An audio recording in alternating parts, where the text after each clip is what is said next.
Walking Dead Heart Still Beating. Now I am live if it's not as clean as I use, but there's just absolutely no way I'm going to be able to fit this all in single 15-minute video. Like, there's just so much that went down this episode, and also forgive me if the quality isn't as good. Hopefully it is, but you know, might not be. But anyway, man, this episode was freaking amazing. Like, I mean, this episode was great. I loved every inch of it. Also, real quick, sorry if you can hear that PlayStation. Hopefully that's not bothering anybody too much. But anyway, this episode of Walking Dead was amazing.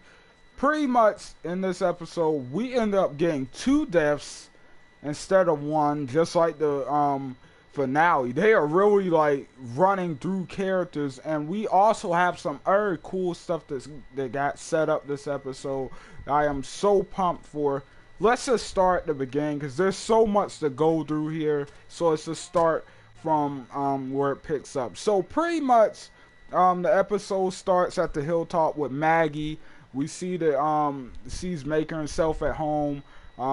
Gregory comes up, you know, he's being typical Gregory, being kind of a scumbag, telling her pretty much that people are really saying good things about her and Sauce after they help save the hilltop, and he's like, don't let it go to your head. And this is like typical Gregory thing to say. He's a jerk. And see, I love Maggie's response. He's like, well, don't let it bother you. Which it obviously does, because, you know, that kind of makes him look a little more like a coward, because they were out there saving the community. He was hiding in his room, and then the next day bowing down to the people that did it. They obviously proved themselves above him. So, yeah, of course he's a little pissy about Then she asks him about the apple he's holding, if he's gonna eat it, and he's like, yeah. And you could tell in this episode that Maggie's pregnancy, like, her cravings are kicking in, because later on you see her with the apple pie, and then at the beginning with the apple, like, she's definitely craving apples a lot, which we get to see this episode. It's like kind of like, that's like, there's so far the show right now. The show is actually doing a little bit better than the comics, in my opinion. So far, they are giving us a lot of detail on the show that we don't get in the comics. Seeing all this stuff with Maggie, and you know how she's just like craving these apples. Seeing all the stuff when we go back to Alexandria with freaking Carl and them, like, and having this real awkward scene with Negan at the dinner table. It's just great. Man, Negan finally saved that. Like, I know that was like a big deal for a lot of people. Even though it personally didn't bother me that much, but you know, a lot of people want him to save. He finally did it, so you all can be happy about that. That's something. But also, I'm hearing a lot of people say now that they don't like the new look now that he has done it. I think it looks fine. I actually don't care if he's saved or not saved. I actually like the way they did it, where he ends up saving. He's been talking about it all season and end of last season. So yeah, it's great to see him finally do it. Pretty much, like, this episode, man, oh my god, my mind's still kind of blown from this episode, guys. Moving on, let's just talk about each, because this was not a bottle episode. There were a bunch of different things happening in a bunch of different places. So let's just kind of talk about all of the different scenes one by one. So starting off, let's talk about the stuff. Let's just go ahead and talk about all the stuff with Maggie and them, since it's probably the least interesting at the moment. We'll save all the Negan and Alexandria stuff for last. So the stuff with Maggie and them, like I said, we got to see the whole intro scene with her and Gregory on the wall and the apple and stuff. You got to see that Sasha is lying to her about Jesus going to find out where Negan is, and Enid realizes it because, I mean, yeah, freaking Negan bashed Glenn's head in right in front of her. Of course, see, if they're getting revenge on Negan, or if they're planning to take Negan out, she is going to want a piece of that, of course. But we all know she's pregnant. She needs to take it easy. She's not too pregnant right now. I'm guessing she's probably like about, what, 3 months in. But pretty soon she's not going to be able to, be doing all of this. So, yeah, she needs to start taking it more easy.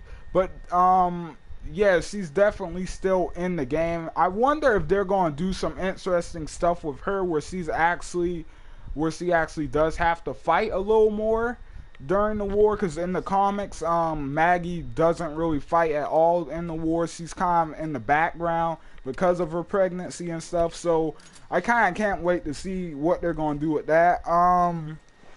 But yeah, there's all that interesting stuff with Maggie, and we'll revisit that at the end when they come back to Hilltop. But yeah, moving on to stuff with Aaron and Rick, like, I really did like this stuff. I thought it was a very interesting scene where they're trying to get across the lake to that little boat thing or whatever.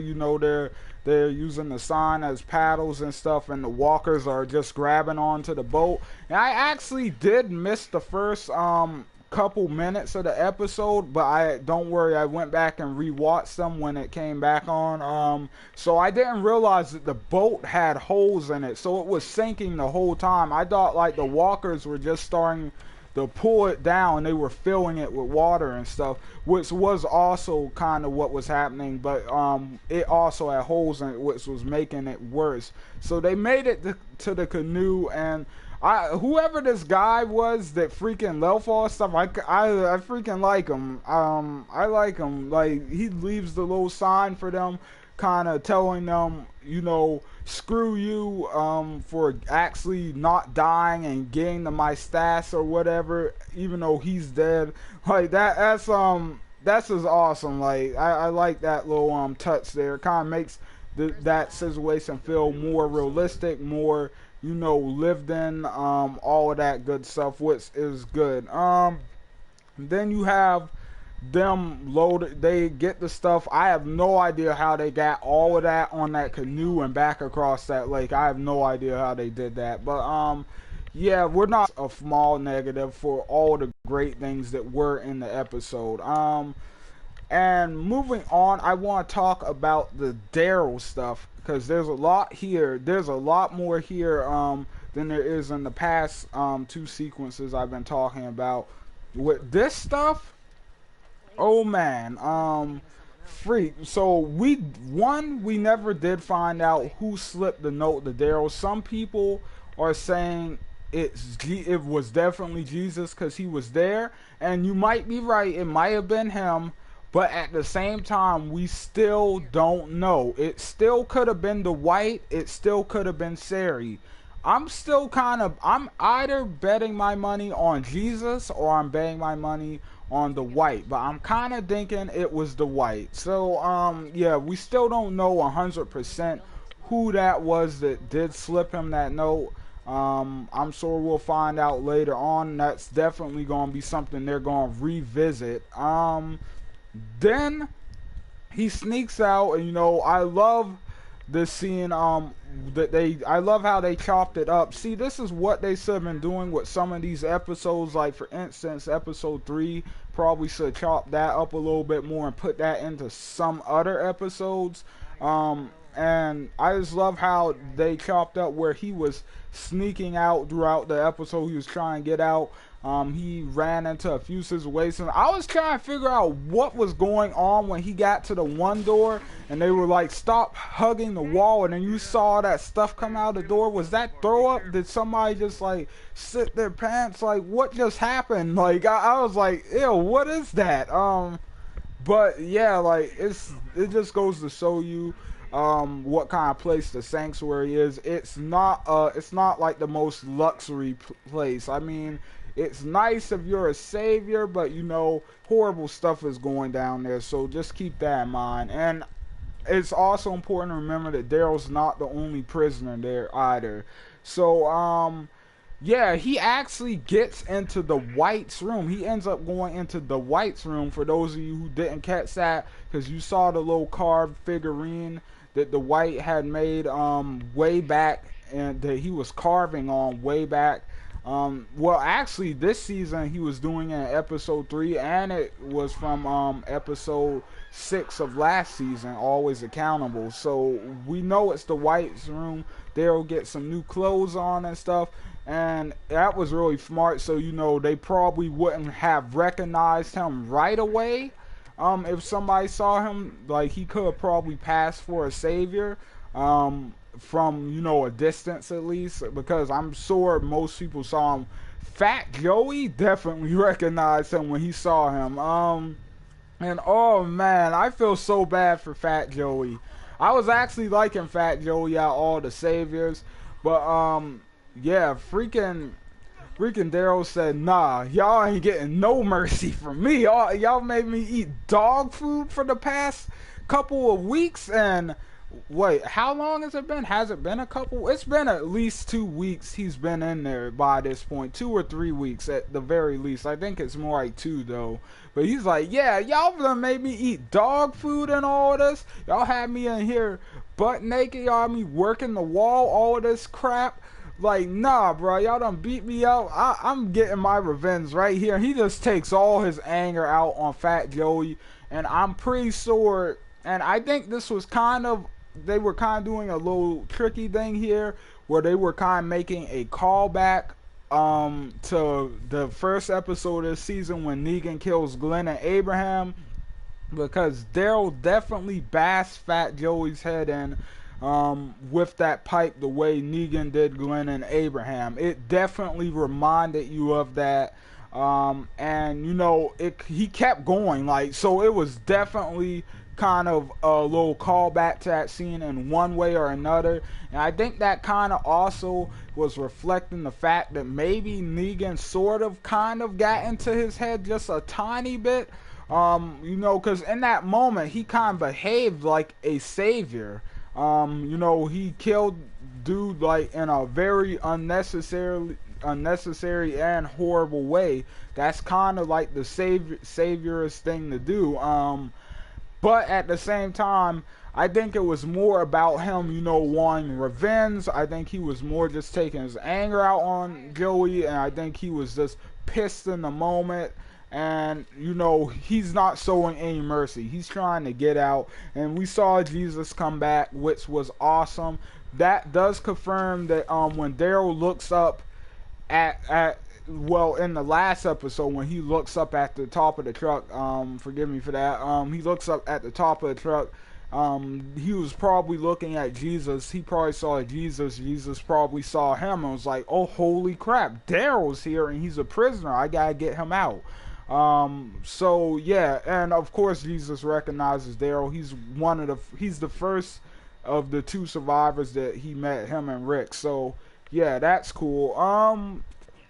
So pretty much, yeah, Jesus comes back and they get out together, which we see later at the hilltop. Like I said, we'll go over that whole ending scene at the end of this video. And then moving on from all the Daryl stuff, let's talk about this stuff with Alexandria. Wait, I'm about to skip a scene. I want to talk, well, yeah, it's still technically the Alexandria stuff, but I want to go over this scene in particular first. The scene with Rosita and Father Gabriel. I really did like this scene. Father Gabriel has become such a freaking amazing character. Oh, man. I'm telling you, they better... they're so going to give him his comic death. I can just feel it. Like, they're making us love him so much, and he's going to die in such an awful way. It's not going to be anytime soon. It's a far way off, but I just know they're going to do it. Yeah, this scene with Father Gabriel, oh man, like, that was amazing. Like, I just love the way he kind of talked Rosita out of this. He kind of turned her whole view around. It shows that he really knows how to connect with the people of Alexandria, and he really knows how to, you know, what's the word I'm looking for? He knows how to kind of guide them in a way, or kind of, you know, I don't know, be their therapist almost in a fashion, if you get what I'm trying to say, counsel them. That's what I'm looking for. He counsels them, and that kind of shows that he's good at it too. Like when he brought up Sasa, that was a great moment. I was like, ooh, he's going here with this. And you know, Rosita felt that. And I just love the scene, and he's like, we need you. Why do you have to die? Don't do this. Like, and it worked. Like, she was not going to do anything to Negan. And back to all of this Negan stuff. Well, Spencer, let's talk about Spencer. So when they first come in the gate, you see Spencer, he's handing over all the stuff he found. And pretty much this girl savior, she's flirting with him. And for those of you who didn't notice, that girl savior that you see at the beginning, she's actually a bigger character from the comics, and she's going to be a big character on the show later on. She's actually Tara from the comics, or Tara, not the Tara we have in the show. Not her. That's not the Tara I'm talking about. It's spelled the same way, by the way. But I think in the comics they pronounce it Tara. I don't think her name's like Tara as in Tara that we have now. But like Tara. So that's actually her. And for those of you who don't know, she's going to be a big character later on, or she's going to be a part of the main cast later on. So just keep her in the back of your mind. Just remember that she is an important character. I really didn't recognize her. I didn't even recognize her when they sold her at the beginning of episode 3 of this season. She was there too, playing the little hockey board game with the white or whatever. So yeah, just keep that in mind. Also, the stuff with freaking Spencer when he's just like, he's pretty much going full on savior. Like Spencer at this point, and Tara kind of hit it on the point when she was talking to him at the gate, and she was like, I can show you where I live, and he's like, when, or what, something like that. Like, that was pretty much a signal to me that, like, holy crap, Spencer might have been willing to be a savior. Like, when you think about it, it's totally up his alley. He definitely would have been a savior if they asked him to be. I think so, at least. He definitely would have said, I'm Negan. He would have bowed to them. And pretty much, like, he gets dressed up and stuff. He gets all cleaned up, and he's in the mirror talking to himself, preparing for his little talk with Negan. I'm just like, is this dude serious right now? And, you know, he's just being a total kiss-up. And I love that Negan hates it just as much as everybody else does. I love that. Because pretty much the whole time Spencer is doing this, Negan's just like, well, eventually it gets to the topic of Rick. Let's just skip ahead. Like, it gets to the topic of Rick while they're playing pool in the middle of the street. I love, by the way, how they brought the pool table out to the middle of the street, and everybody's just sitting around watching them play pool. Pretty much, it got to a topic of Rick being a bad leader, Rick being too defiant, for this to really work with him in charge, and Spencer was pretty much telling Negan that he should put him in charge. And just like in the comics, Negan's like, Negan's like, I was getting ready to say that wrong, my bad. Negan's like, well, why don't you just kill Rick yourself and take over and then work for me? Why have me come do your dirty work? You know why I think you're doing this? Because you don't have guts. And then he sticks the knife right in his gut and just slices his stomach open, or Yeah, his stomach pretty much, and you see all his intestines start to spill out and stuff. It was great. I will say, I don't think it was quite as violent as it was in the comics. It was definitely up there, but it wasn't as violent. Like in the comics, when he sliced him open, like, I mean, all of his guts spilled out. Like, I mean, they were all over the place. But it definitely wasn't that violent here. But it was pretty freaking close. So, yeah, it was definitely an awesome death scene. It was definitely one of the better deaths in the show. Pretty much any death by Negan is a good death. Like, I mean, at this point, like, if you go out by Negan, you're going out in style. So yeah, he cuts freaking Spencer open, and man, like, Spencer just falls to the floor. He gives the famous comic lines, "Oh, you did have guts the whole time. They were just inside you. I've never been so wrong in my life." All that great stuff.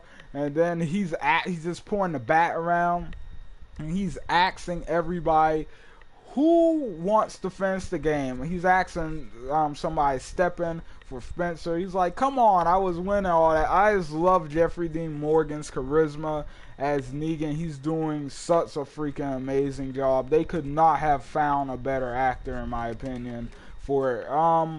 And then, like, let's kind of backtrack a little bit to when Rick and Aaron get back to Alexandria with all the stuff they found. So they get back, and I don't know how on earth they didn't notice this, or they didn't think of this, or they missed it, but the sign that that dude left when he was like, screw you for finding this or for winning, I think the sign says something like you won, but you're really losing, or something like that. And it had the big middle finger painted on it, and the Saviors opened the box, and that's what they saw on top of all the stuff. And they looked at it as like, oh, these dudes are trying to be cocky with us. They're trying to be, you know, a little what's it called, sassy or whatever. And it wasn't like that, you know. Like, that was the dude that they found the stuff, that was the dude who owned all the stuff they found. But I don't know how they possibly forgot to take that out of there. I don't know how they could have missed that. Like, that just seemed like something you probably would have thought of, like, oh, if they open this box and they see that, they're probably not going to be happy. So it kind of does surprise me that they didn't, you know, do something with that. But hey, whatever, it happened. And Aaron gets the crap beat out of him. Oh man, I totally forgot about this part. Let's talk about Aaron for a second. I thought Aaron was going to die twice in this episode. First, when he goes underwater with those walkers, when they pull him out of the boat, I was like, yep, there's no way he's making out of this. And I'm being honest, I don't know if he should have survived that scene. That seemed a little, what's the word I'm looking at? Out of possibility, just impossible that he survived that. Because those walkers freaking had him, man. But he dives under the water, swims under all of them, I guess, and pretty much pops up on the other side of the canoe. And I was relieved that he was alive, because I did not want Aaron to die. Aaron has way too important of a role in the story for the future to so yeah, like, I want him to stay alive. He's still got some stuff that he's going to do that we're going to get to see from him before he passes away or whatever. So, which hasn't happened in the comics either, so we don't know when that's going to happen or if it's going to happen. But yeah, freaking is there. Then after the Saviors find the sign, they're like, oh, these dudes are being smart and stuff. So they start beating the crap out of Aaron. And this whole time, like, man, I was just looking at Rick this whole time. I was like, bruh, if this was one season ago, these dudes would so be dead for treating Rick like this. Like, the one dude who kind of stops him at the gate and just slaps him, and like, we've been waiting on you and all this crap. And then when they're beating Era, oh freak, the internet is freaking act up, so this might get cut short. But yeah, they pretty much almost beat Aaron to death, and Rick's like, all right, don't worry, I'll get you safety. Picks him up after they're finished, and he starts taking him towards, I guess, I don't know, his house or the infirmary, or if there's anybody even running the infirmary now since Denise is dead. And what does he see when he gets up there? Well, let's talk about that. So after Negan kills freaking what's his name, Spencer. After he kills Spencer, Spencer's laying there. He's, you know, teasing everybody about who wants to play or who wants to take his place in the pool game or whatever. And Rosita snaps. She's pissed at this dude. This dude is just getting away with too much for her, in her opinion. She pulls the gun out, the one with the one bullet. Remember, she only has one bullet, which Eugene made for her, and she shoots at Negan. She tries to kill him. Now, I don't know how all of a sudden her aim got so freaking bad, or if it was always that bad, but she hits Lucille, which is crazy. Like, I kind of do think that was a weak spot there. It was still awesome to see, but I do think it's a weak spot because it was like point blank. How did you possibly miss all of him and hit the edge of the bat like you were nowhere close to him? In the comics, it made more sense when Carl did it, because one, Carl only has one eye, and two, Carl was kind of far away when he saw Lucille in the comics. And I definitely do think I liked Carl shooting Lucille in the comics a little bit more than I did Rosita shooting her on the show. But who knows? Like, the way they're doing stuff this season, we might still see Carl shoot Lucille. Like, we might see Lucille get shot twice. That's going to make Negan freaking snap if that happens again. Like, but yeah, Rosita shoots Lucille. Pretty much takes a chunk out of the side of her there. Negan is pissed. He's just ready to start destroying people after this happens. And he goes over and he looks at the bullet and he's like, huh, this is a homemade bullet. And I will say, another weak point. Like, how on earth did Negan know that? Like, I'm sorry, but like, Negan, he's almost too good, alright? Like, I mean, it was still awesome, because, you know, it added an interesting way for them to remix the comic story here, because Eugene usually doesn't get captured by the Saviors until later in the comics, so that was an interesting way to remix it with the bullet thing. But how on earth does Negan know anything about, you know, homemade bullets and bullet casings and stuff? Like, that's kind of fishy. I don't know. You know, maybe he picked up all that stuff. Maybe he's been learning all this stuff since he's running this huge group. Maybe he's like, I need to know my crap. Like, I need to have all this crap together and just know a bunch of stuff. But that just seemed iffy to me that he actually knew that. Like, but whatever. So pretty much the Savior chick, who pretty much is always you know, doing all the commanding and leading the Saviors. Negan's pretty much, looks like Negan's left hand man, I want to say, or left hand woman, or I guess you can just say right hand woman. Simon's his right hand man. Pretty much, I forgot her name. I think it was like Bor or something like that. I can't freaking remember.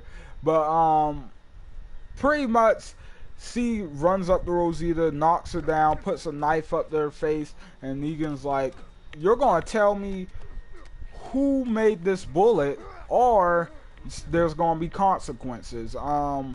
Rosita, man, like, she was just thinking out of pure passion, because this was my argument with it in the last episode. Like, going after Negan like that is just stupid. Like, he's not going to pick you if something like that happens. You're not going to be the one to pay the price. Somebody else is. And that's exactly what happened.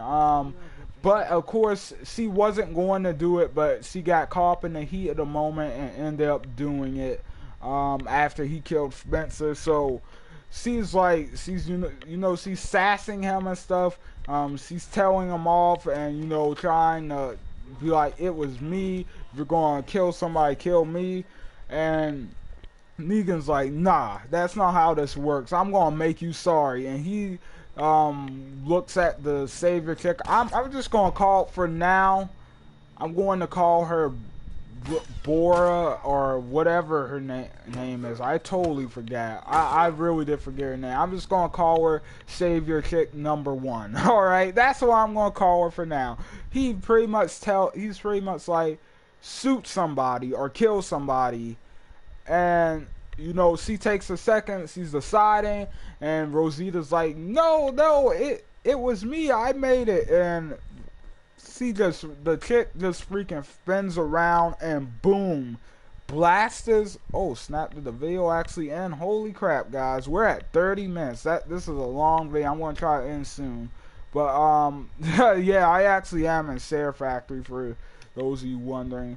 But yeah, pretty much she whips around and boom, she blasters freaking Olivia in the head, or in the face actually, right under her eye. Like, and I freaking lost my mind when this garbage happened. Like, I almost pulled all my freaking hair out. I couldn't believe they killed Olivia, because in the comics she actually is around a little bit longer in the comics.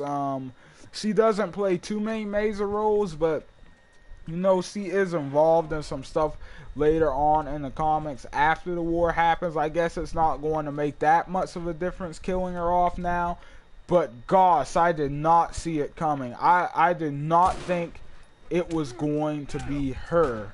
I didn't think they were going to kill anyone else except for Spencer this episode. I honestly didn't think it was going to happen, but freak me, like, they freaking, that was crazy, dude. Like, she is whipped around, blaster. I know there's gonna be so many reaction videos reacting to that part, and the reactions are going to be crazy, because man, that jump, like, I was like, holy freaking crap, Olivia, no. Like, I mean, I just couldn't believe that they did it. But wow, like, it was great. It was a great way for her to go out, I would say. But that's sad for her.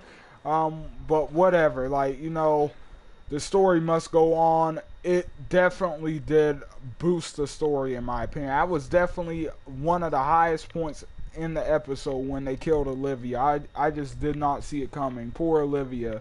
And then finally you see Rick walk up. You see Rick sew up, and man, he is torn up about this whole bullet situation. I mean, not the whole bullet situation. That's freaking Negan. He's torn up about his people being dead.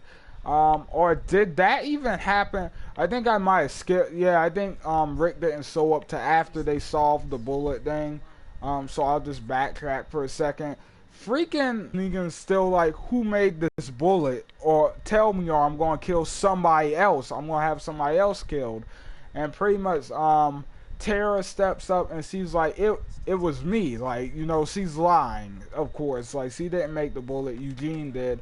And we hear Eugene say no, she didn't, it was me. He's crying and everything because he's scared, because he's like, oh man, they're so getting ready to kill me. And I thought for a second, oh my god, for a second, I thought Negan was going to kill Eugene. The way he whipped Lucille up, and the way it was just like the little ominous music in the background and stuff, man, I thought Eugene was done for a second. Even though I know how important he is in the comics, I was like, are they really getting ready to kill Eugene? That they will have to remix this story so much if they kill him, because he's going to be so important later on in the comics and next season. Now that I think about this, man, they are going to have to remix next season completely. Either that, or they're going to have to break Eugene out, because Eugene is pretty much one of the most important characters for the rest of this season and next season. He's going to be one of the most important characters. Like, without him, like, this whole all-out war stuff is not going to work because, of course, he knows how to make the bullets. He's the one that's supposed to be supplying them throughout the war, which is kind of a spoiler, but he's the one that was going to supply them. So how are they going to do that now? They're going to have to break him out somehow. They're going to have to get Eugene back. They need him. Because I'm pretty sure Rosita didn't sit there and, you know, take notes on how to make a bullet. So, but anyway, yeah, man, this freaking episode, like, and we see after the Saviors leave, we see you know, that last scene between Negan and Rick, where Negan's like, "You're welcome for all the stuff I just did for you," like, still making fat jokes about Olivia even after she's dead, like. Like, man, like, and they just leave. The Saviors finally leave with all their stuff, and pretty much Negan on his way out, he's like, "No matter how much stuff you brought me this time, you just took a massive step backwards today." And Rick is just, man, he is just beaten up about this. He's like, "Yep, we can't do this anymore. This is simply not going to work out. Even if we bring them their stuff, our people are still at risk. We're still gonna have people die. Like, this isn't going to work."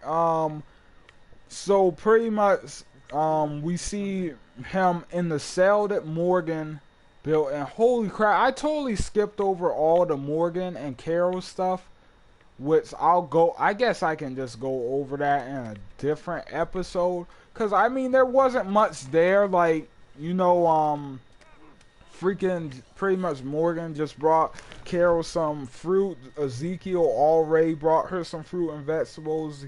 And Ezekiel wasn't in the episode. Then Richard showed up with some water. It looked like some purified water or something like that. And he was trying to convince them to fight the Saviors. But, you know, Morgan still is kind of like, "I don't want to kill people if I don't have to." Carol's like, "I just don't want a part of any of this." He's just like, I just want to be left alone by everybody. Like, I don't want to be a part of any of you. So yeah, pretty much at this point, like, it's just like, all right, well, the freaking, I guess, like, that's just gonna be that. And a lot of people are asking, why hasn't Morgan, you know, gone back to Rick and stuff yet? I don't know. It seemed like he should have by now, but you know, his job was to find Carol. He's probably going to lie to Rick if he does go back. You know, plus there's still stuff for him at the Kingdom, I guess. Like, he's training that one younger guy to fight with the pole and stuff. But yeah, whatever. I'll talk about all that kind of stuff in a different video because this video was super long. Freaking, let's see, freaking. Back to the end of this episode. Rick is in the cell. He's crying. I guess Masson killed the Savior chick. I thought she was going to bring the Savior chick to the cell or whatever, but I guess he killed her after all. But yeah, pretty much freaking Masson shows back up, and you know, her and Rick have their little moment of connecting where Rick's like, "I realize that you're right. We can't put this off. We have to fight this. We have to." And I like the way they did this. For those of you who didn't realize, for a lot of comic fans who are just now catching on, they did not do what they did in the comics, where Rick was just playing the Savior's game until he can find a way to fight them. He wasn't doing that. He actually did give in, kinda, and at least from that's what I picked up from this. He actually did kinda give in to the Saviors and was like, "This is the way we're going to do it for now, like, until we figure something out." But it wasn't like he wasn't planning to rebel against them anytime soon. And after this episode, he's like, "We have to figure something out. We have to fight them, even if it kills us." So, I love the ending of this episode. You see Maggie go back on the wall at the hilltop. And you see, at first I thought she was seeing Jesus come back with Daryl. and I thought we were gonna have like a nice little Maggie and Daryl moment. You know, maybe her saying she doesn't blame him for what happened to Glenn and stuff, but then we see Rick and them walk in, and man, the scene just got way better than I thought it was. Rick, Tara, Masone, Carl, Rosita, they all walk in, and pretty much we see Daryl and Jesus come from around the corner. Salsa and Enid are there.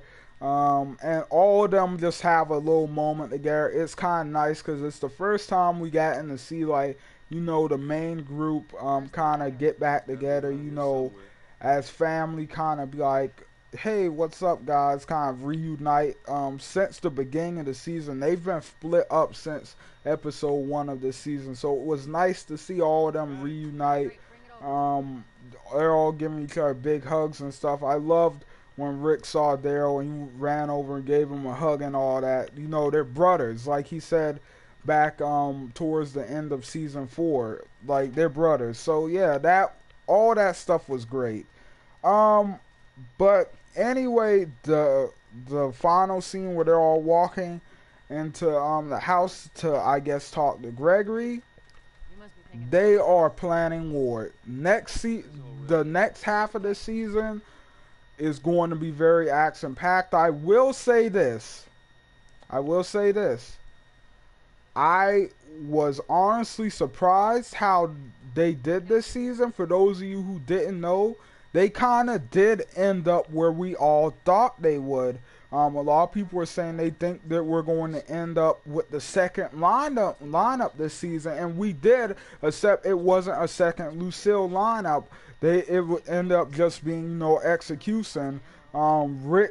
Rosita took Rick's place in trying to kill Negan, which he did in the comics. He tried to kill Negan. This time around, it was Rosita.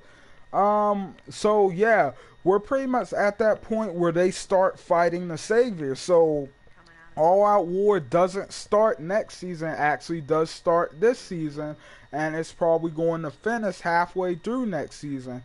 And I feel like we might get, you know, who knows, All Out War could end halfway through next season, or a little bit before the end of next season. The way it's looking, we could get a new beginning towards the end of next season. And for those who don't know what new beginning is, it's what it sounds like. It's pretty much whatever happens after All Out War, which is going to be great.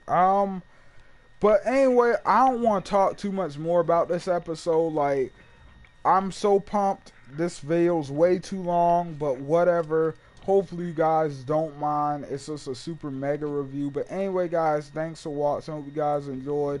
I will see you guys on the next video. ZFR out, guys.